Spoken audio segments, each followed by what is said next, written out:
My name is Steven DiPianco. I'm the CEO of Max Power Gaming. Today we're here to talk about Grow a Garden. So if you don't know what Grow a Garden is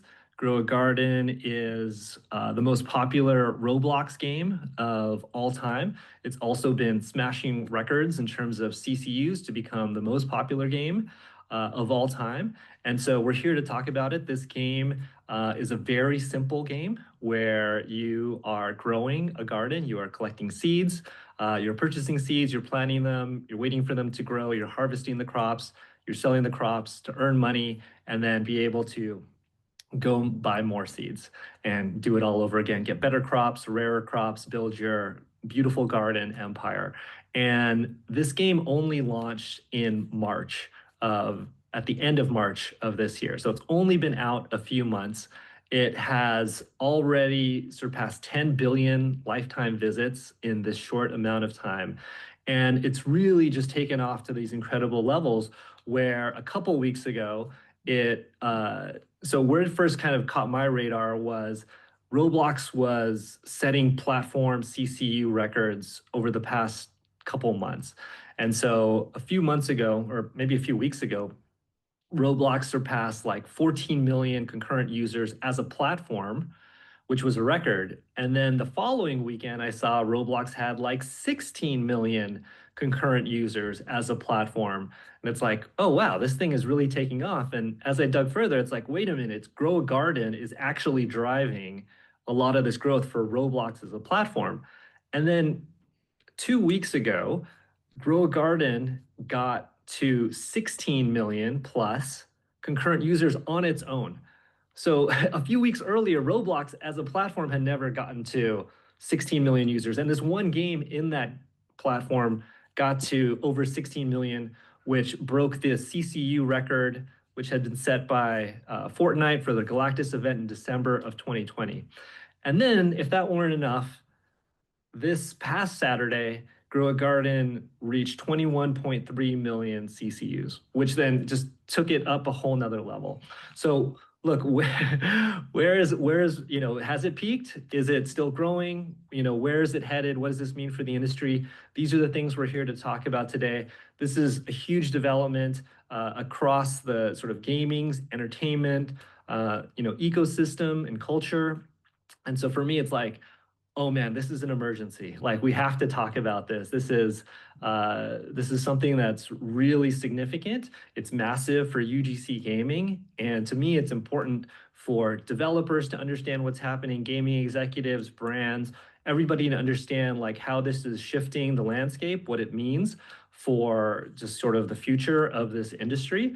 And so in order to address this, in order to talk about it, I have recruited an awesome group of guests here today, experts in the space, who are going to, have an interesting, fun conversation about this topic. So thanks so much for being here.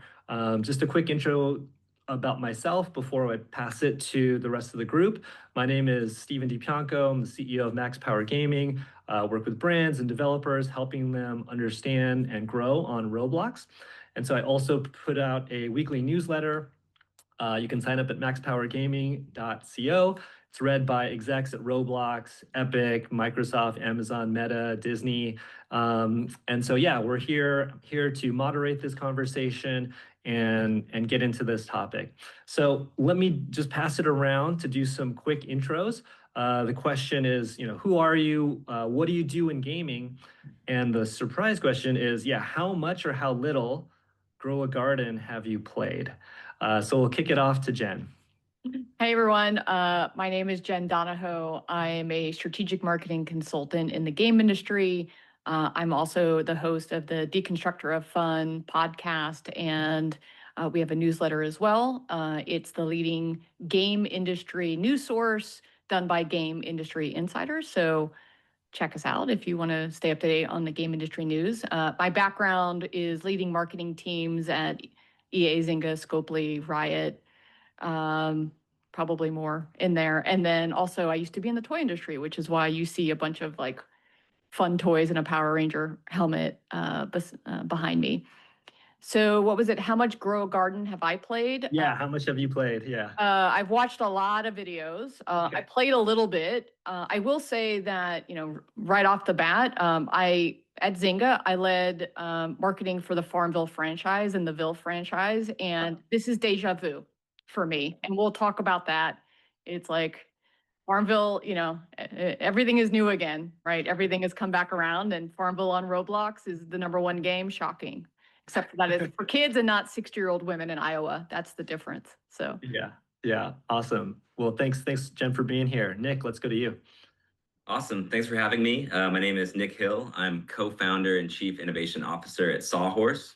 And Sawhorse, we're a creative agency that helps brands tell their stories. So we make branded content in the form of video and in immersive interactive gaming. So we work with some of the biggest brands in the world to do that.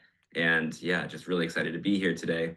And as far as how much Grow a Garden I've played, like Jen, very little. I jumped in this morning and played for about 30 minutes, and I played twice before that. But yeah, watched tons of videos online, so I'm very familiar with the game. Awesome. All right, Luke, your turn. Hello, I'm Luke Shadwell. I've been a Roblox developer for about 9 years. Started in 2017, making games, and I've been on the platform since 2011. So I think that's coming up on 15, 16 years or something. And I also started a third-party analytics platform called RTrek towards the end of 2019, which was at the time to provide data that Roblox wasn't giving developers. It was very difficult to get very basic data on your game, and that's continued through to now. So I still work on that as well. Cool. And sorry, the surprise question. Yeah. Yeah, I've actually played quite a lot of Grow a Garden. I like to just generally stay on top of any new games on Roblox. Anytime I see something new, I'll play that. I don't know if it's necessarily my type of game, but I like to play these games to just figure out how they work. Sort of reverse engineer it a bit. Yeah. How much is your sort of in your account right now in terms of shekels, and what's your most prized fruit or crop? I don't know. I don't know on the fruit. I have a huge mango, like really big, but I didn't grow that myself. Everyone in Grow a Garden is really generous, and people just can't. Well, at least for me, I have a verified tag, like a blue tick, so that might be why. But they come up to me and give me fruit, and someone gave me this mango that's like the size of a double-decker bus. Is huge, so that's my most prized fruit. I think I have like 150 million shekels. I don't know if that's a lot. Sometimes I join servers and people have like billions. So yeah, that's awesome. All right, got a little raccoon. I have. I even bought the Game Pass to get an extra pet slot. Okay. All right. Okay, I've got a dog, a snail. I can't remember the rest, but yeah. Awesome. Yeah. Since last week, I started playing pretty hard, up to about 25 million shekels.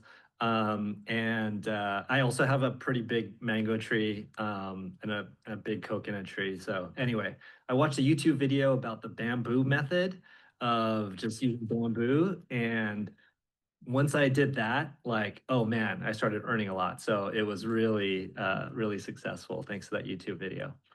All right, let's go kind of, Luke, let's stay with you for a second. We'll just kind of go back around the horn. When did you first hear about Grow a Garden, and what were your initial thoughts when you heard about it? Yeah, so I kind of touched on it a bit there, I think. Generally, I like to stay on top of really anything new I see. RTrek, when I'm working on RTrek, I come across a lot of games as well. So I think I came across it relatively early, but it was very popular right from the start. I think my initial impressions, I mean, it's a splitting point game. So that's Jandel working on it as well as some other people. Right. The top developers on the platform. Yeah. So he has a very good history of making very good games, very popular games that I think are very in touch with the platform and with what players want. So I was expecting something good, and I think that's what I saw. First impressions, also, it's a very simple game. I think that's something I would say, and definitely not in a bad way. I think we should touch on that further later on. I think that's a really important point, right? I think everyone would agree on that. The simplicity of it is definitely one of the reasons why it's done so well. Yeah, absolutely. All right, thanks, Luke. Or sorry, Nick. Over to you. When did you first hear about this? What were your initial thoughts? Yeah, I first heard about it on LinkedIn. Everyone was talking about it, blowing it up. Like, look at this game. Look how many high CCU it has, and look how quickly it's grown. So I really kind of leaned in. And I said, "Why is everyone talking about Grow a Garden? And why is it so big right now?" So at first, you look at the art and it doesn't stand out, doesn't look particularly interesting. I agree with Luke. It's very simple in its design. So I would really kind of pique my interest. And I started watching all these videos and kind of diving in and really thinking about, why was this so successful? How did it grow so quickly? And I know we'll kind of unpack some of that on this call. Yeah, absolutely. Jen, over to you. Yeah, a little bit similar to Nick. I think the 8.9 million CCU peak came up, and then when I looked into it again, I'm like, oh, Farmville has finally made it to Roblox. And I think what's really interesting, and my co-host Phil pointed this out on the podcast, is every genre is just kind of leapfrogging around the different platforms. And so, in mobile right now, some of the companies are mining Steam games for simplistic gameplay. And so, at some point in time, every single genre will hit Roblox or UEFN or all of these different networks. It's just, it's like fashion trends or music trends, how everything just comes back around, but with the spin on it that makes it right for the platform. So when I jumped in, it felt like a hyper casual game you play on your phone where your character, it's like, walk here, you're guided, there's no fatui, so first time user experience, there's no onboarding, which is what this generation is growing up with, right? Like, go here, do this, plant this, okay, you're playing the game the second you drop in. And I think for those of us who've been in the game industry for a long time and we're dinosaurs, like, we need to understand that what makes a game successful in today's world for Gen Alpha is completely different than anything we had ever thought would be done. And what blew this up actually is very different than however we think about. We'll get into that, and I have a whole lot of thoughts about why it blew up a little bit later. Yeah, I mean, and just to call this out, like, if anybody has any comments they want to make, any questions, feel free. Like, let's have this be a conversation. I'll be the moderator, but again, like, if people want to jump in, I think Jen, you do bring a really interesting perspective, having been there with Farmville, and then to see this sort of cycle back, and this trend.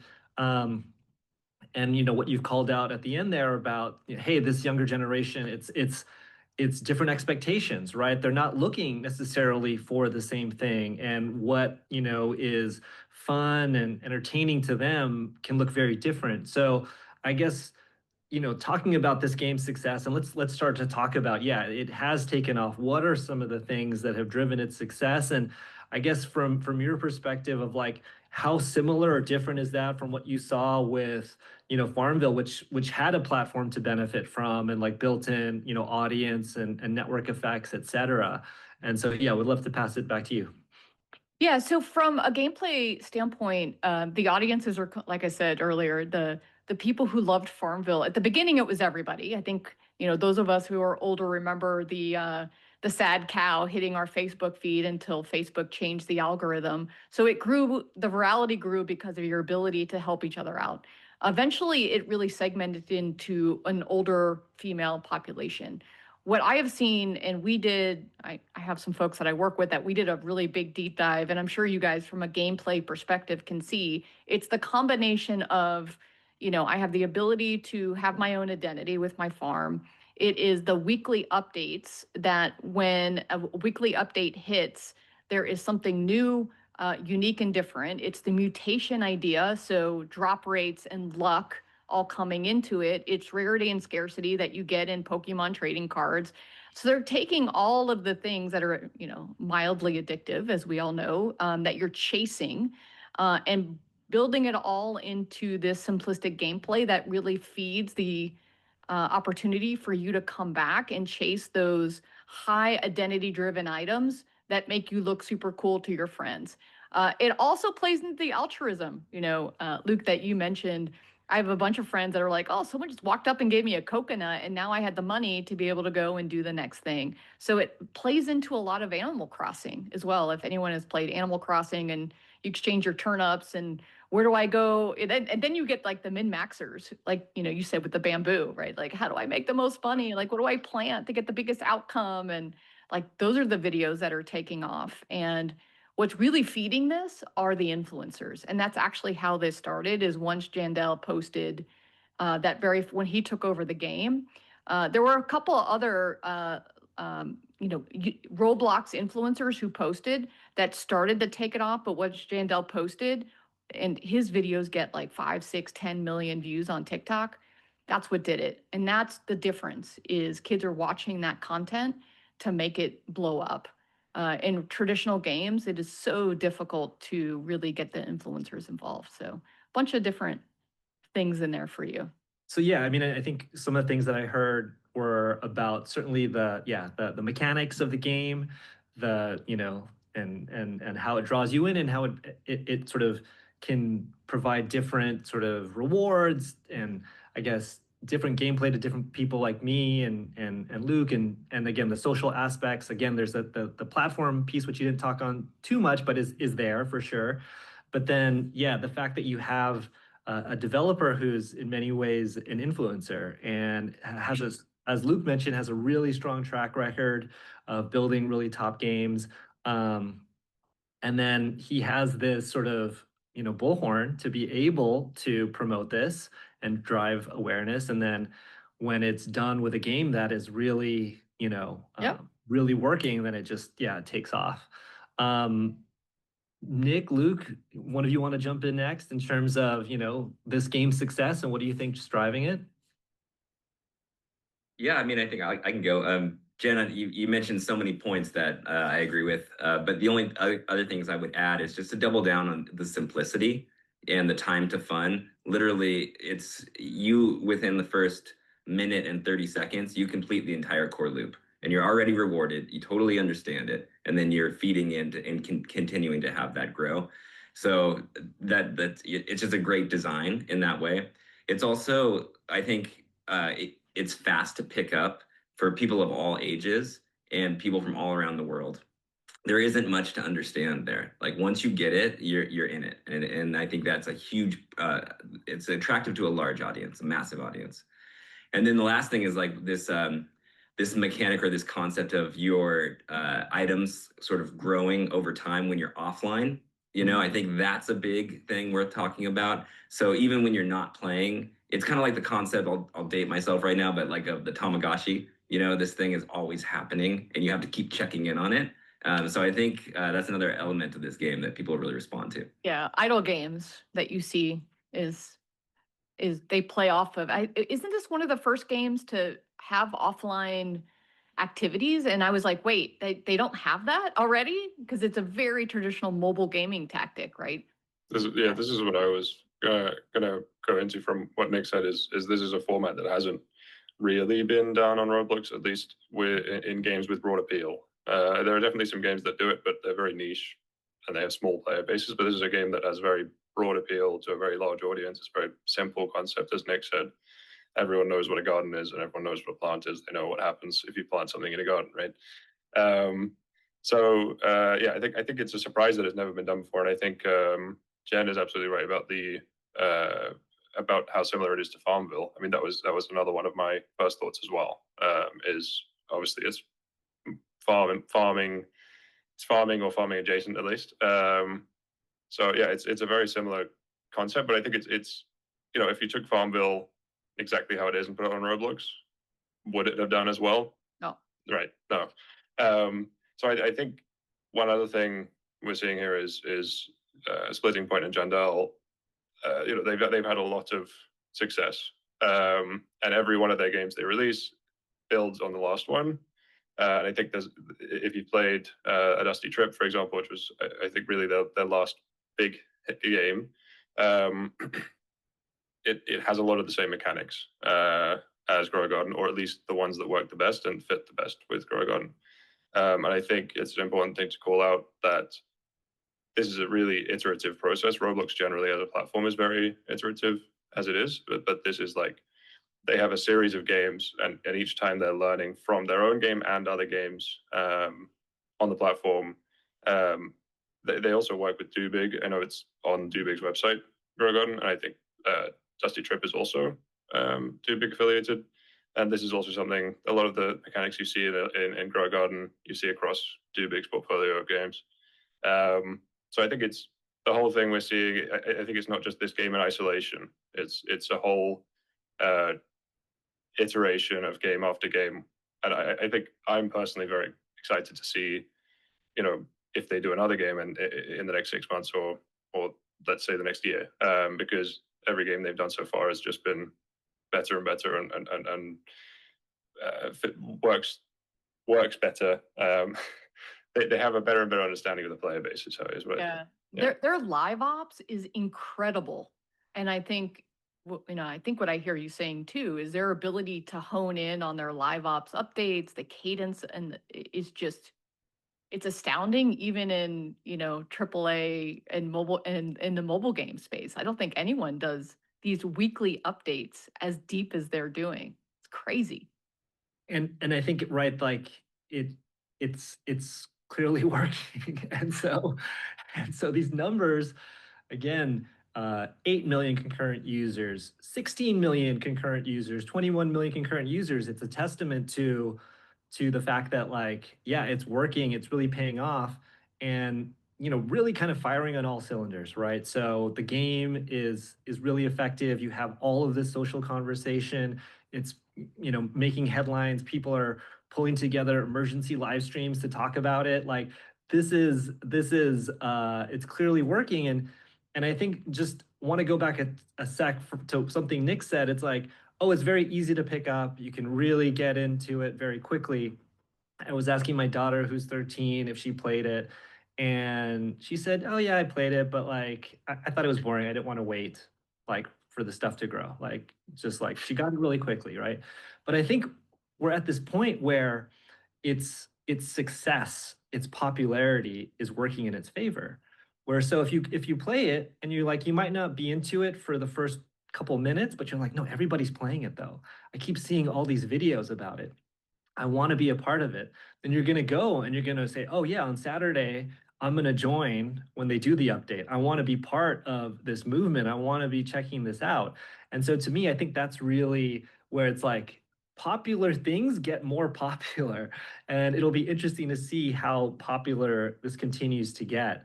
I'm just curious, like, as we sort of switch gears a little bit, but at this point, what are your thoughts? Do you think that there's still more growth in this game? Pun intended. I don't know. Every time you talk about it, it's just growing so fast. Anyway, but yeah, like Luke, what do you think? Do you think like, there's still higher CCU records that it can set, or are we peaked or not close? I think kind of answering your question, but I think also tying in with what Jen said, I would almost call these updates events more than updates. It's like a live event you're attending. You have the messages directly from the development team or the developers at the top of the screen in every server. They're triggering events to happen in real time, and they're talking about the fact that they're going to do that. I was in the game recently when they said they were on the phone to the CEO of Roblox, and he was asking them to not to do a certain update because it might crash the servers. And I think that kind of thing, it's almost like a convergence with other forms of media, like live streaming or I think even real life concerts. It's kind of like merging with that. And I think something that's interesting about that is that's one of the big things that's allowed them to break these records and grow so quickly, because it's like an event that you want to attend, and if you don't attend it, you're not going to be able to attend it again. It happens once.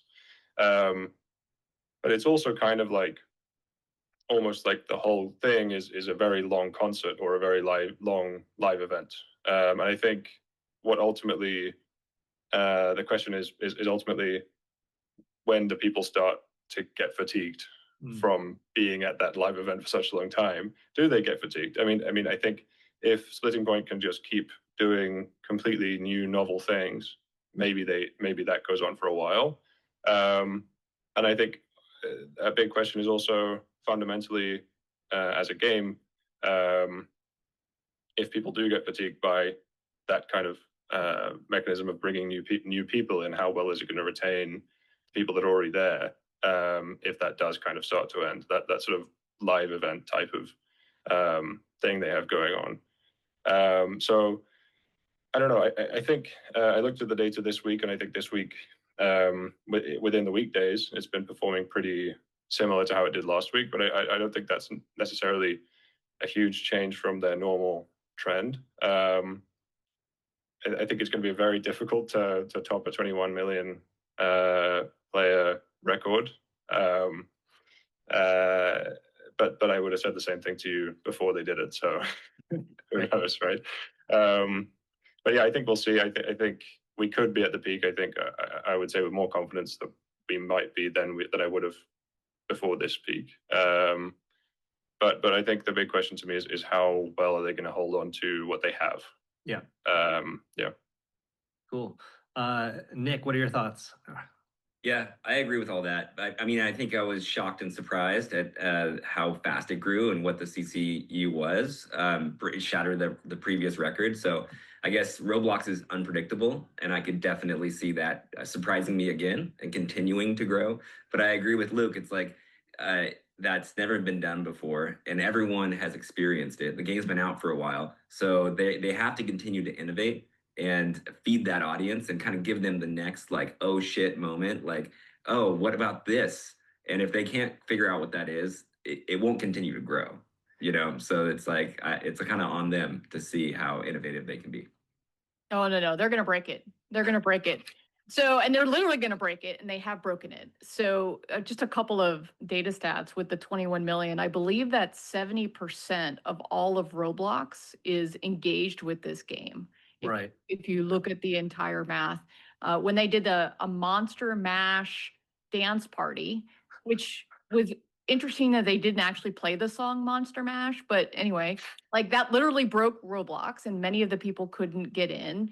And so I am sure if I am at Roblox, I am quickly figuring out how to ramp servers up Saturday morning, 7 a.m. Pacific time, because that is the moment that they drop and they go and they actually do that. 15 minutes of average playtime is insane, even on Roblox. Usually it's kind of what, like 8 minutes-ish, 6 Per session, yeah. Yeah, Luke probably knows better than me. So you're getting a high session appeal on this. Your average CCU, I think is 2 million, which is even like incredibly huge. Now, what I will say is what goes up must come down, just like Monopoly Go. If you know anything about the mobile space, Monopoly Go is the first game to ever, it was the fastest to $5 billion in revenue. It only took them 2 years.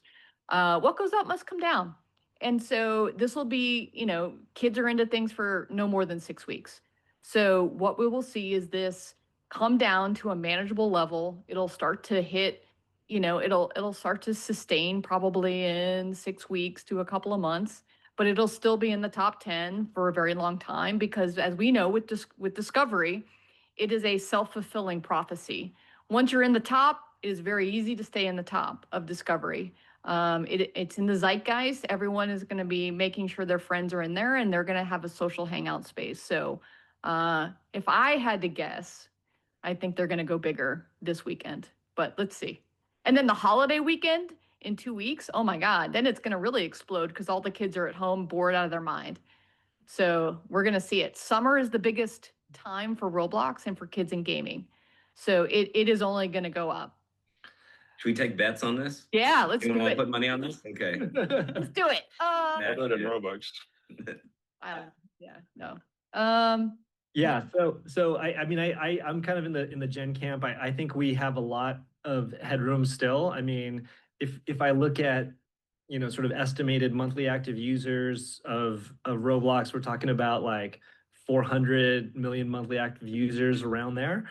And so if you said, hey, at any one point, could we get to 25, 30 million, 35 million active users at a single point just playing this one game? I think it's possible. I think that, yeah, like I think the momentum feels like it's still growing. And so I think that there is that opportunity before it sort of peaks. I think we're not there yet. And so just sort of transitioning this conversation, We're obviously paying close attention to this. Just curious, among your peers, the people who you talk to, who you work with, how much is this being discussed, if at all? If so, what are people saying about this? Jen, let's start with you. We definitely brought it up on the podcast a couple of weeks ago when it had that 8.9 million CCU hit. I think that the broader game industry is very segmented, as you know. Like, there's the AAA core devs, there are mobile devs, and then there is a group of us that are very interested in what is next for gaming. What's going on with UGC, UEFN, Roblox, and those types of spaces.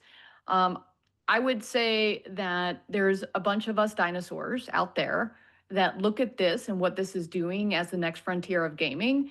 And we are starting to pay more and more attention. And I know that because people call me and start asking me more and more about Roblox. And so I do think that it is trickling into the gaming spheres. I do think there is, just like mobile used to be. I don't know if you remember when Blizzard announced Diablo Immortal, and Red Shirt Guy got up at the BlizzCon and it was like, what is this? And the guy presenting was like, well, you all have phones, don't you? The most dismissive thing you could ever say about mobile gaming. Mobile used to be the evil, like, you're not going to play real games on that. Roblox is still that in terms of the mindset of most of the game industry. And what I try to help people understand is you cannot dismiss the next generation and what they prefer to do. So you either start learning and get on board with it, or you're like not going to have a job. And well, many people actually sadly don't have a job in the game industry these days, but you got to play. I mean, Luke is the next generation, right? Like, he grew up on this, and there is no better person to understand what is going on than people like Luke, who grow up knowing what these players are looking for and helping to make that next generation of gaming come true and bleed into these other things. Yeah, absolutely. Luke, what are you hearing from people? How much is this a topic of conversation? Yeah, I think Roblox developer spaces is obviously a big topic of conversation. I would say I think it's interesting because Roblox has just been growing for such a long time that it's almost like people are like almost a bit numb to it, right? Like, this is such a insane number. I think the last record was 2.8 million, something like that, at the end of 2014 on Bloxfruits, and this is 21 million. People definitely talk about it, but I think people have got used to Roblox just growing and growing. There's definitely some people who feel like this is a negative for the platform, in terms of they see it as a sort of low effort style of game, because on Roblox you can come across, there are quite a lot of games that are quite complex, that have more complex loops. I think this is just a very different type of game, but I don't agree with that. I think most people don't agree with that. I think most people recognize, most developers recognize that this is, the way I would put it is, this is a new format on Roblox. I think Jen mentioned earlier, it's something like 70% of the players. But something that's really interesting and definitely worth talking about is that the impact on the other games on the platform is very small. Even when Grow Garden is doing very well, the impact on the rest of the games in other formats and other genres on the platform is not that large. So what it says is, more than likely, a lot of those players are either coming from outside the platform and they're playing Roblox for the first time, or they're coming back to Roblox, or they're playing Roblox more than they would be otherwise, and they're still playing the games they enjoy. So I think that's a really interesting thing to look at, because it kind of shows that this isn't here to replace Roblox. It's here to sort of grow it. It's a new format. I think we're going to see a lot more games in this format. There are a lot of games on the platform already that sort of say the grows offline thing and everything like that. Some existing games have done it, and there's a lot of new games. But it's only been, 2 months, probably less than 2 months since the game came out. I think it will be a few more months, and then we'll see some. I think then we'll see some more games that are actually playing on the format and making fully developed game, and I think that will be really interesting to see, because right now we're kind of seeing copycats, I think, more than anything. But yeah, it's a mix, but I think most people are just very excited about a new format, really. Yeah, and we'll get into the copycats in a second, because I think there's a lot to unpack there. But before we do, Nick, yeah, what are you hearing? Is this something that people are talking about? What are they saying? Yeah, I would just add that there's a lot of people that are in my network in the industry that don't have not activated on Roblox yet, that know that I do a lot of Roblox work, and they've reached out to me and just said, yo, what's going on with this grow a garden? Like, what's the deal? And I think to me that just signals that, AAA gaming is, maybe focusing more on UGC a little bit, or at least their ears are perking up, being like, okay, if this can happen, maybe we should be thinking about this a little bit differently. We should be, studying these platforms and maybe thinking about how they would activate there to be successful. Yeah, absolutely. I mean, I remember last year when Dress to Impress, which is another Roblox game that didn't have quite as big a moment as not close, but was also sort of crossing over into sort of non-Roblox conversations, was being sort of streamed on Twitch, and it was just sort of hitting a more mainstream audience, an older audience, maybe not a typical Roblox audience. It just made me realize, oh wow, yeah, like when you have the right content, when you have the right games, they can really help expand the sort of platform's awareness, its growth, its presence. And yeah, Grow a Garden has taken that and just gone to, unprecedented levels. And because of that, we have, copycats, knockoffs popping up. Nick, you shared with me before a video of somebody like a knockoff on Fortnite that's popped up of Grow a Garden. And so Jen, this is a topic that I think you have experience with and thoughts on in terms of what to think about copycats and where that all fits in for the game developers and in this ecosystem. Yeah, one of the imitation is the highest form of flattery. So what they can expect to see are a ton of knockoffs, unfortunately. And this happens in, mobile, it happens on UEFN, it happens in Roblox as well.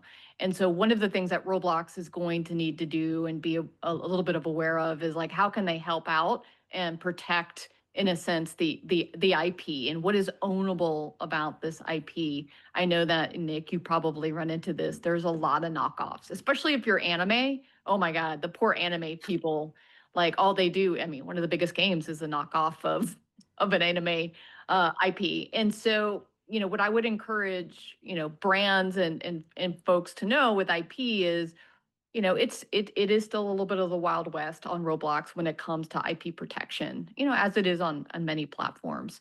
And, one of the things that is super challenging and for, Jandel and the folks to think about is what is ownable about Grow a Garden? What are you actually owning, or else it is very difficult to take that as a franchise and then take it off platform. Brookhaven as an example, there are Dress to Impress, it is very difficult to take some of these kind of franchises and these IPs and expand them, because in some cases they're not thinking about IP development from the start of this, like some of the other games are, and that you can go and expand.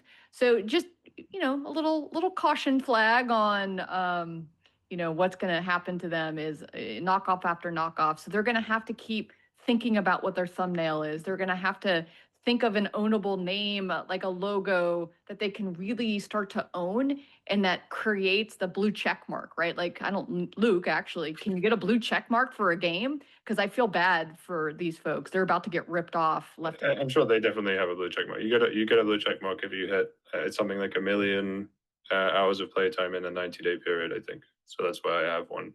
But the game gets it, and the group gets it, and they get it. I don't think there's a problem with people like accidentally playing other games. I think copycats on Roblox are much more about the concept being, because it's so easy to switch between games on Roblox. There's no download or anything. You just click play.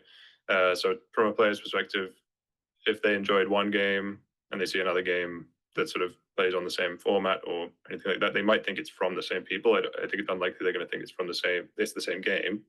But that's really, I think, where the copycats are. And yeah, there's a big group of people who will make very blatant copies. But I will say, I think it'd be good to talk about this as well. The Roblox as a platform is very different, I think, to a lot of other platforms in the way, in how much this is tolerated. I don't just mean, I'm not really talking about off-platform IP. I think that's a very different thing. But within the platform, by developers, I think, let's say, heavy inspiration is very tolerated. Very heavy inspiration by other developers is very tolerated. It's sort of just, it's kind of back to this iterative idea. A lot of the stuff you see on Roblox is iterative on someone else's concept or a few people's concepts. Yeah. And I think like that, you talked about this a couple times, this iteration. And when I think about UGC gaming specifically, one sort of concept that comes to mind for me is speed. Like you can just move so quickly, right? So you can produce at a very rapid rate to the point where you're producing these really high quality, high impact weekly updates like they're doing in this game. To your point, Luke, you can draw inspiration, very maybe heavy inspiration, and produce some sort of potential leveled up version of a game very quickly. And you're not having to do this with massive teams and massive budgets and lots of time. This can be done like with small nimble teams very quickly with this tool set. And so like with that in mind, and I'll keep this with you, Luke, I guess like how do you think that this game and its success, like, is this an anomaly? Is this something that, or is this something that's like, oh, this is a sign of things to come in the future?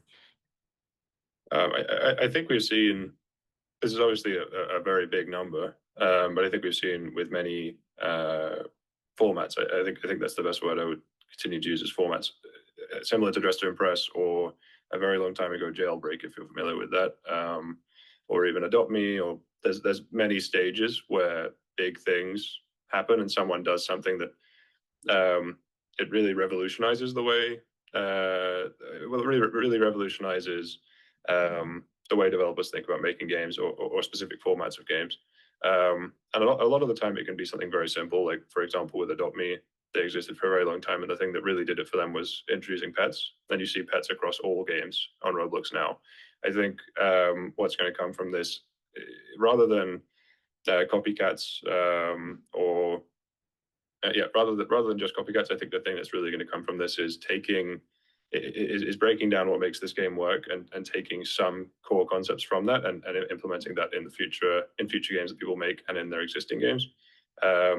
And that might not even necessarily be anything to do with, for example, Grows Offline or Gardens or anything. It's just there's a lot of lessons to be learned, and it's going to push the whole platform forward. Yeah. Great. Nick, Jen, thoughts on, is this an anomaly or a sign of things to come?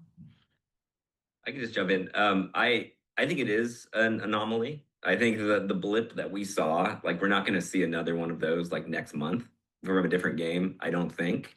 But I think it's just a great reminder of how free and open and unpredictable the Roblox platform is. And if you've got an amazing idea and you market it correctly and it connects with the cultural zeitgeist, you can do this. So I think we'll definitely see more of these. I just don't think we're going to see it like in a month or two. That's my take.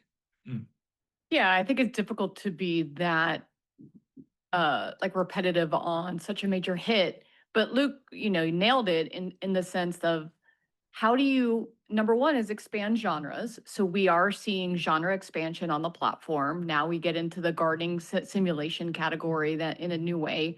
It is the maturity of the live ops approach. It is the adoption of core mildly addictive mechanics around rarity, scarcity, time limited play, very traditional gaming mechanics that you see in mobile are now entering a bit more here. The offline play, limited time events, the rarity and scarcity models, the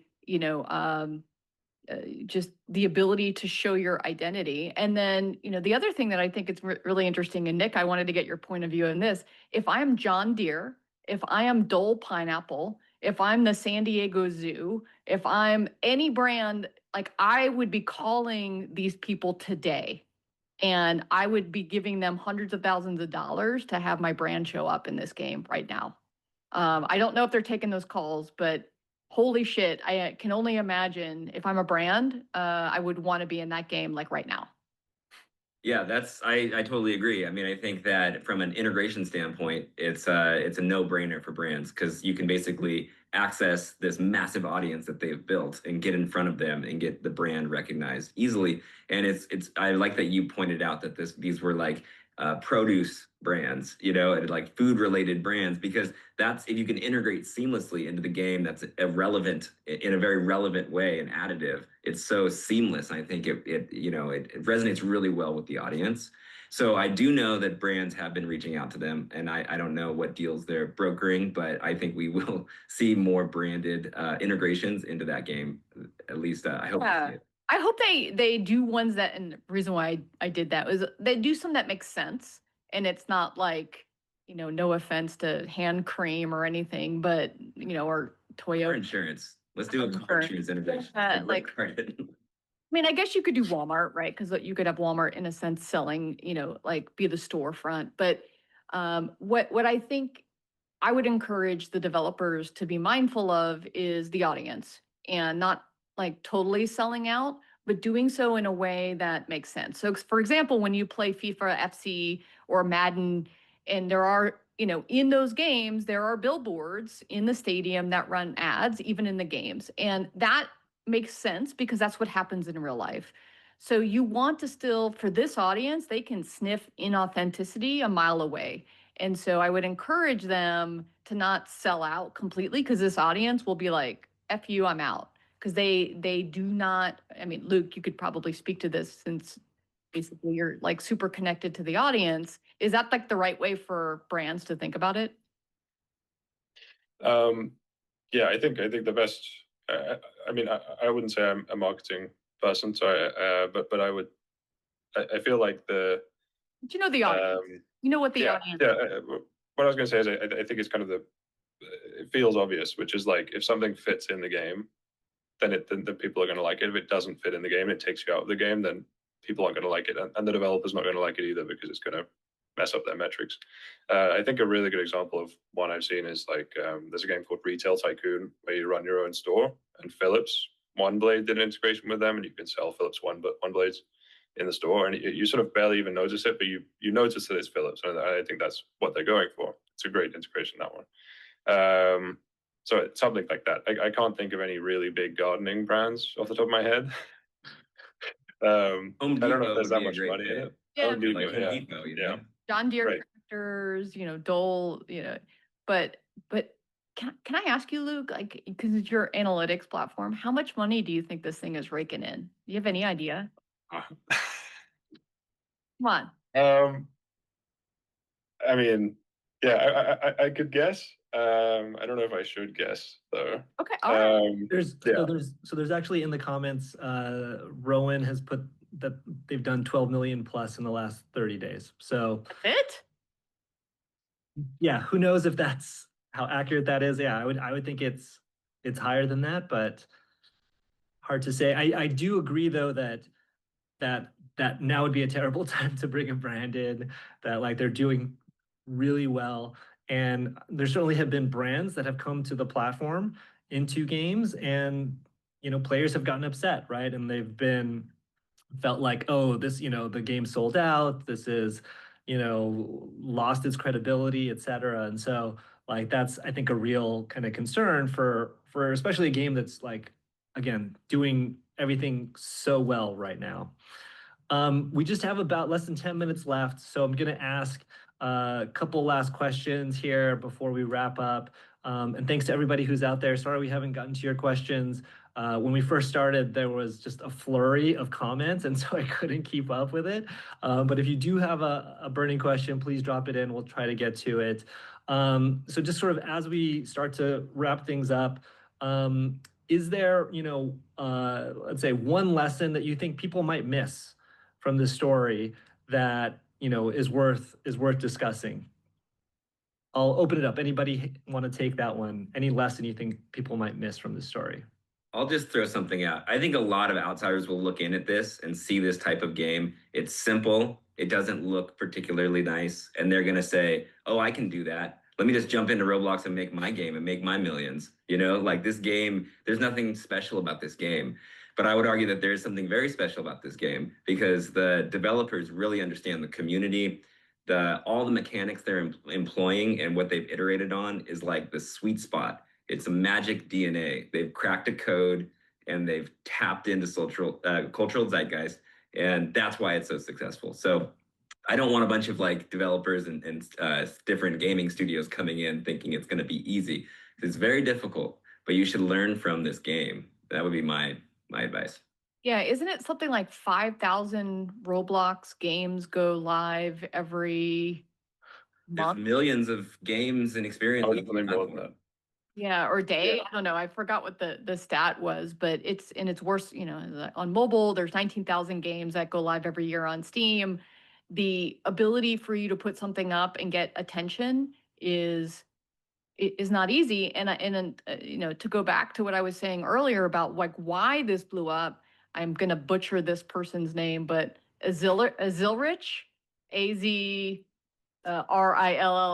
like one of the Roblox influencers, started talking about this in early April and was getting 1.2 million views on the videos. And so you have to know and attract the Roblox influencer audience to hope to get traction. And I'm sure people reach out to these influencers every day. I don't know if it was paid or not. They didn't do hashtag ad because I noticed a lot of Roblox developers don't seem to pay attention to those like little legal things. But if you aren't getting that kind of attention, your game has no shot. Like there's no other way for these things to really light up. Like I don't think it has the platform virality that Facebook used to have back in the day, which is what propelled Farmville to be what it became. Got it. Yeah. So really highlighting the crucial impact that getting that sort of viral word of mouth through influencers can have in launching a game. Luke, any thoughts there just in terms of maybe a lesson that people might be missing from this story? Yeah, I think I would look at this. I think Nick said some really good stuff. I 100% agree with everything Nick said there about how this looks simple, but it's really not.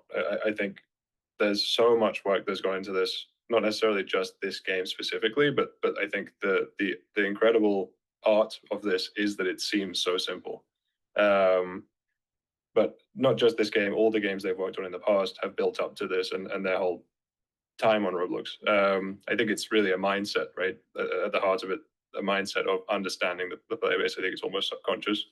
But I think in terms of a lesson, I think a really important thing is that I think we can sit here and kind of try and break down what made this work for as long as we want. But the thing that's really important is they didn't do that, right? What they've done is they have done that to some extent. They've looked at the games that have done well. They've looked at everything that everyone else did well, and that's a very important step to take. But I think the thing that has made them so successful isn't that. The thing that's made them so successful is understanding that, and then understanding why, and thinking about how do we iterate on top of that and do something new. And that's what will really get you there, is understanding the fundamental stuff. But the most important thing is how do we do something new that works with this player base that no one else has done before, to build on top of it. I think that's the important lesson. Is it's not about replicating this. It's about how do you replicate the process that led them here in the first place. I think is the important thing. Right. To I think Jen's earlier point, where it's like you have the mutations, where it's sort of like it's them, they're building, adding a new twist on something that feels familiar and just goes and makes it that much more surprising, fun, delightful. Yeah, absolutely. Last question here. Jen, I'm going to sort of open this one up to you, but have it for the rest. What would you be doing if you were Epic Games, Nintendo, or Xbox right now? With like huge, that's a broad question. So, Epic obviously has UEFN. which is a UGC platform done in a very different way. Different monetization, different kinds of gameplay, different expectations. And I would imagine they are looking very closely of how they can do UGC, but differentiate from what Roblox is doing and offer something for players that feels a little bit different. Nintendo, it's not their jam, and they should ignore this completely. Except for in Animal Crossing 2.0, whenever that comes out for the amazing Switch 2, which is now the biggest console game, the console launch of all time, is what can they do for Animal Crossing that starts to capitalize on some of the social mechanics that you see. If you are, what was the other one? Xbox. Oh, Xbox. Oh. Xbox, yeah, it's just, yeah, it's, well, what I will say is that Xbox and PlayStation both have Roblox on the platform. And from the things that I know, I do know that it is their way into the younger audience. And so they should continue to make sure that they are delivering a great Roblox experience. And by the way, Roblox is on MetaQuest as well, on that VR platform that is really big in Austin, Los Angeles, and New York. That's kind of it. But, you know, making sure that they just are allowing very easy, quick access for developers to update the content. When I was talking to those platforms, it was really interesting is when you make games for a long time, you spend all that money on the key art. You know, what's the piece of art there? And so the platforms will go to developers like Luke and be like, hey, I need your key art. They're like, what? What's that? I don't know what that is. I don't know what that is. I like, well, what, you want me to make something for you? Like, I don't give a shit about you. Like, what are you talking about? I don't make logs. I don't know. So it's like, how do these established people help younger developers facilitate them being surfaced and live on those platforms? Nintendo will never allow it, but Xbox and PlayStation do support it and find it to be a very, very beneficial way to get younger folks in. So anyway, quick take. Thank you. All right, we're just about at time. Want to just give you a chance to shout out like, hey, how can people get in touch, follow along with what you're doing, check out your work, things like that. We'll go Luke, Nick, and then Jen, and then I'll wrap us up. Luke, Great. I think for me, very simple, just R-Trek currently doesn't really have that much out. So I would just follow me on LinkedIn and R-Trek on LinkedIn to hear those updates when they come out. Don't go to the website. It's got some problems at the moment, but it will be fixed very soon. There's another one coming out probably within the next month. Yeah, cool. Nick?